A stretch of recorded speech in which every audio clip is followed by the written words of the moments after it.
Genesis chapter 41. 2 full years later, Pharaoh dreamed that he was standing on the bank of the Nile River. In his dream, he saw 7 fat, healthy cows come up out of the river and begin grazing in the marsh grass. Then he saw 7 more cows come up behind them from the Nile, but these were scrawny and thin. These cows stood beside the fat cows on the river bank. Then the scrawny, thin cows ate the 7 healthy, fat cows. At this point in the dream, Pharaoh woke up. But he fell asleep again and had a second dream. This time he saw 7 heads of grain, plump and beautiful, growing on a single stalk. Then 7 more heads of grain appeared, but these were shriveled and withered by the east wind. And these thin heads swallowed up the 7 plump, well-formed heads. Then Pharaoh woke up again and realized it was a dream. The next morning Pharaoh was very disturbed by the dreams. So he called for all the magicians and wise men of Egypt. When Pharaoh told them his dreams, not one of them could tell him what they meant. Finally, the king's chief cupbearer spoke up. "Today I have been reminded of my failure," he told Pharaoh. "Some time ago you were angry with the chief baker and me, and you imprisoned us in the palace of the captain of the guard. One night, the chief baker and I each had a dream, and each dream had its own meaning. There was a young Hebrew man with us in the prison who was a slave of the captain of the guard. We told him our dreams, and he told us what each of our dreams meant. And everything happened just as he had predicted. I was restored to my position as cupbearer, and the chief baker was executed and impaled on a pole. Pharaoh sent for Joseph at once, and he was quickly brought from the prison. After he shaved and changed his clothes, he went in and stood before Pharaoh. Then Pharaoh said to Joseph, "I had a dream last night, and no one here can tell me what it means. But I have heard that when you hear about a dream, you can interpret it." "It is beyond my power to do this," Joseph replied, "but God can tell you what it means and set you at ease." So Pharaoh told Joseph his dream. "In my dream," he said, "I was standing on the bank of the Nile River, and I saw 7 fat, healthy cows come up out of the river and begin grazing in the marsh grass. But then I saw 7 sick-looking cows, scrawny and thin, come up after them. I've never seen such sorry-looking animals in all the land of Egypt. These thin, scrawny cows ate the 7 fat cows. But afterward you wouldn't have known it, for they were still as thin and scrawny as before. Then I woke up. Then I fell asleep again, and I had another dream. This time I saw 7 heads of grain, full and beautiful, growing on a single stalk. Then 7 more heads of grain appeared, but these were blighted, shriveled, and withered by the east wind. And the shriveled heads swallowed the 7 healthy heads. I told these dreams to the magicians, but no one could tell me what they mean."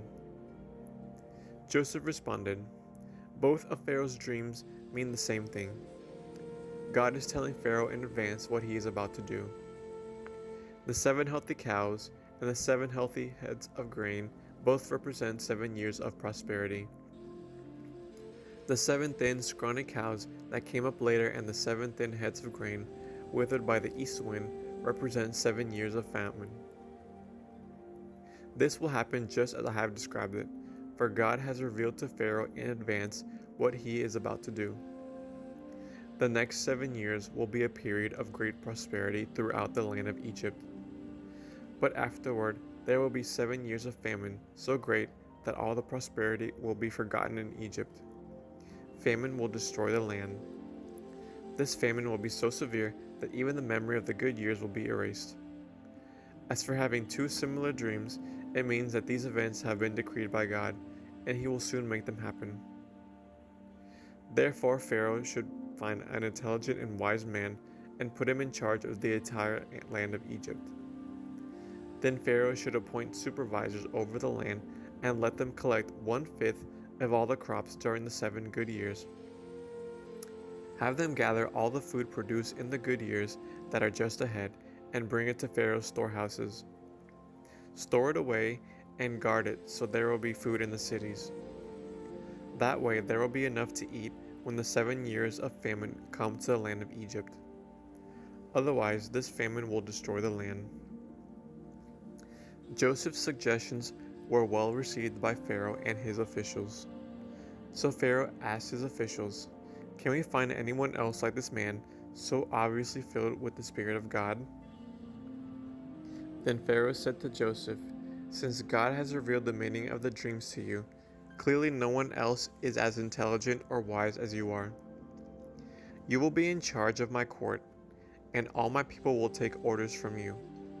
Only I, sitting on my throne, will have a rank higher than yours." Pharaoh said to Joseph, "I hereby put you in charge of the entire land of Egypt." Then Pharaoh removed his signet ring from his hand and placed it on Joseph's finger. He dressed him in fine linen clothing and hung a gold chain around his neck. Then he had Joseph ride in the chariot reserved for his second in command. And wherever Joseph went, the command was shouted, "Kneel down." So Pharaoh put Joseph in charge of all of Egypt. And Pharaoh said to him, "I am Pharaoh, but no one will lift a hand or foot in the entire land of Egypt without your approval." Then Pharaoh gave Joseph a new Egyptian name, Zaphanath-Paneah. He also gave him a wife, whose name was Asenath.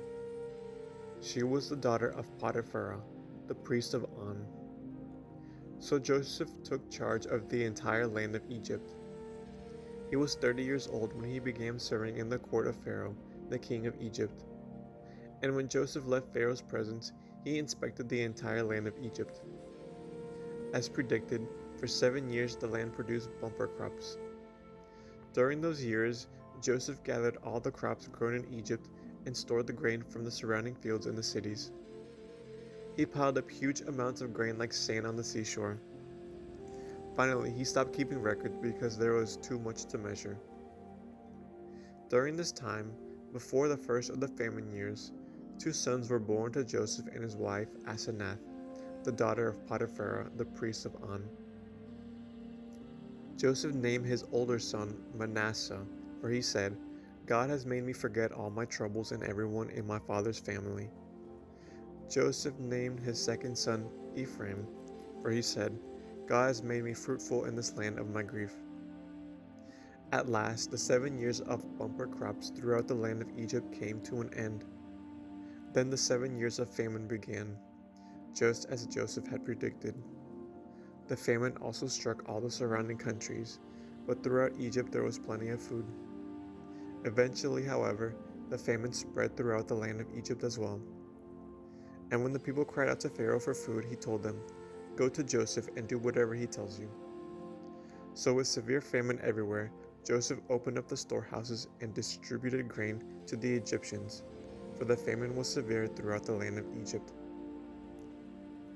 And people from all around came to Egypt to buy grain from Joseph because the famine was severe throughout the world. End of Genesis chapter 41.